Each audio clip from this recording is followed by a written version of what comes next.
So I'd like to ask, I've been feeling this fatigue quite often.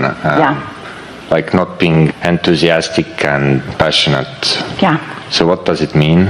It means that there's contradiction in your vibration. It means you have resistance.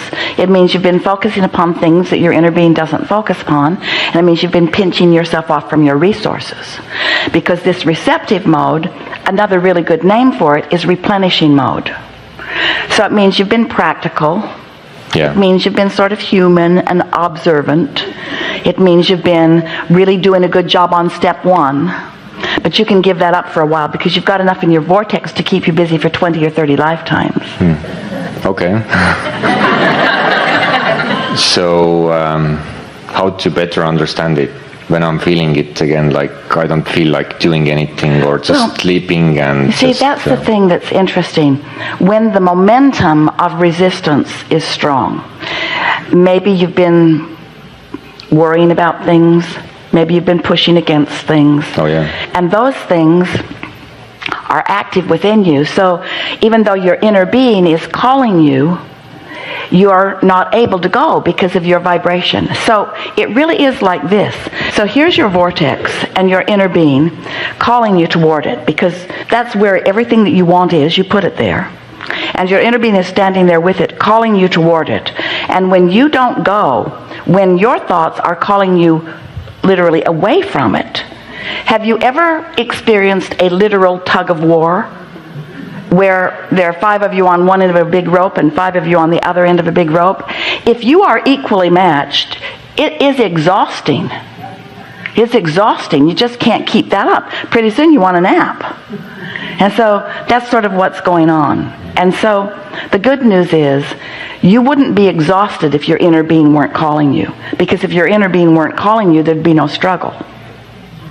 So it's about letting go of the struggle. It's about letting go of what's bothering you, which isn't an easy thing to do.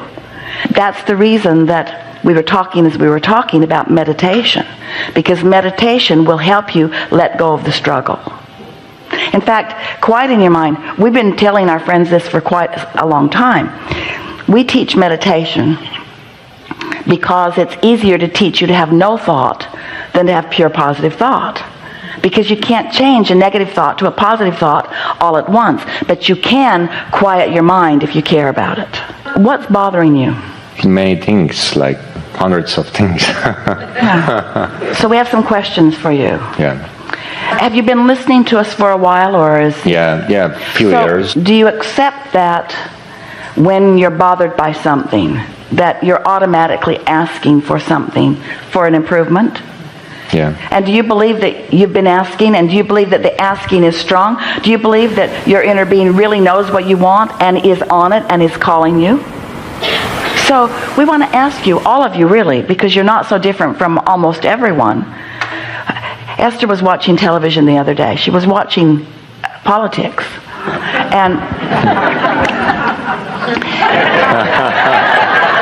And then she felt like she was going to die. She felt lifeless in her body. And she actually thought that she might want to die. And then she began to laugh, and she was all alone while she was having this experience.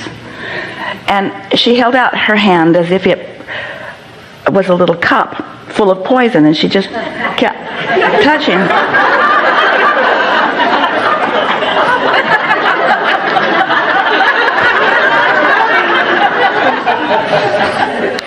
Not dead yet.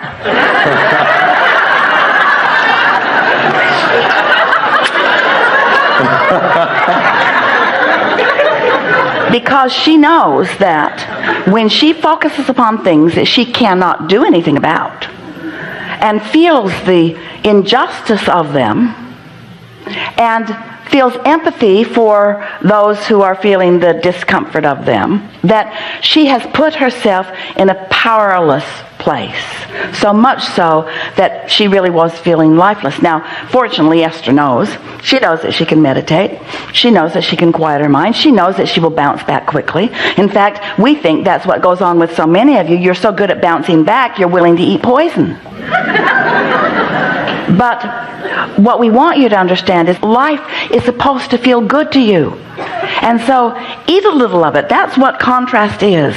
And launch your rockets of desire. And then get general enough in your thoughts. That's what meditation will do. It will quiet your mind back to the basics enough that then new thoughts about all of those new pathways can be made. It's like this. You don't mean to do it, but all of you do it. Esther 2 is that you know what you don't want and you know what you do want. So you make an effort to get back to what you do want with many of the processes. Esther uses every process that we've ever offered. Focus wheels. She writes thousands of focus wheels. She tries to get on rampages of appreciation. In other words, she tries to find positive thought. So you participate in a thought that doesn't feel good, and then you improve it, and then you participate in a thought that doesn't feel good, and you improve it, and you participate in a thought that doesn't feel good, and you improve it, and you participate in a thought that doesn't feel good, and you improve it, and then you participate in a thought that doesn't feel good, and you improve it, and pretty soon you just make a little rut, a little groove. Even though your inner being's way over there, you can't quite make it out of that rut. It's like you've got a leash that you only let yourself out a little ways on it before you jerk yourself back. The other day, we had a really good conversation with a nice man who was having a hard time on a lot of things. In fact, he reminded us of the way you were feeling, and so we said, just call out some negative emotions, and we're going to tell you the word that we would use to describe that negative emotion. So he said discouraged, and we said disconnected. And he said angry, and we said disconnected. And every word that he offered, we said disconnected, because it's all the same thing. Doesn't matter what word you use, it's disconnected from who you are. It's not receiving. It's not replenishing. It's too much poison. So then, later in the conversation, we were talking about what the remedy is.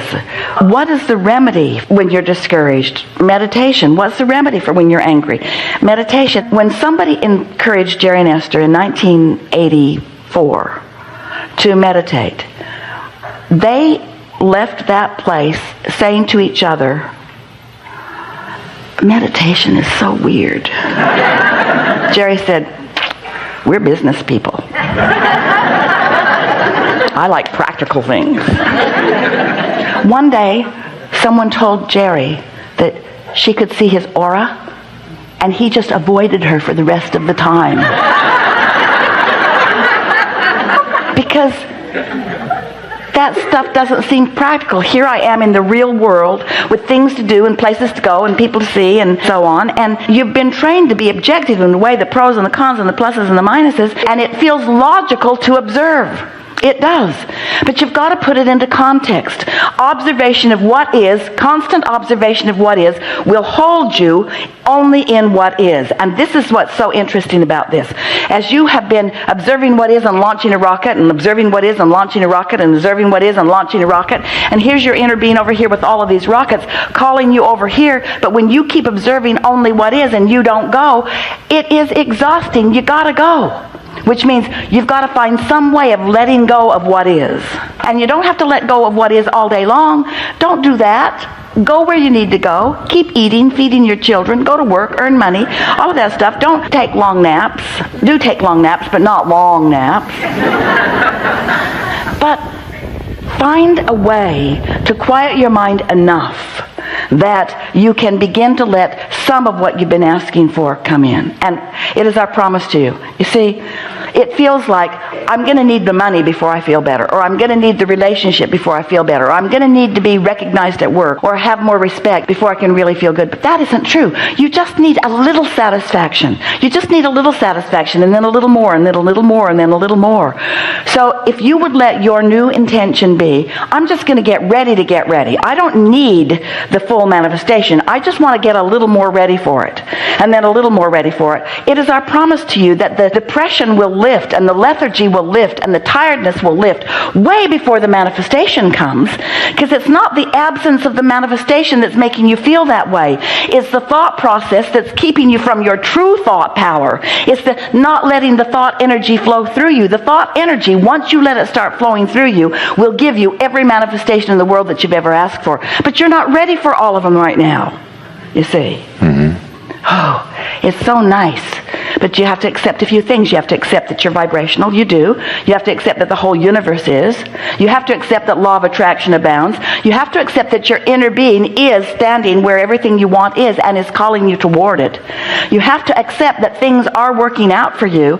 We're asking you to give up some prejudices that you've been using against yourself for a very long time. And we know. Some people just think, that's just crazy talk. Don't look at what's around me and get off in some la-la land. Yeah, that's a good place off there and focus. We understand how crazy it might seem to a very practical-minded person, but you ask us a question and we gave you an answer. You've got to hook back up to your power. And here's the thing. The power never went away.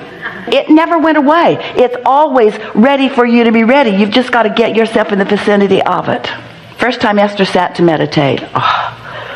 She'd never meditated before. She counted her breathing. And she felt detachment right away. And she liked it so much, she wanted to keep doing it.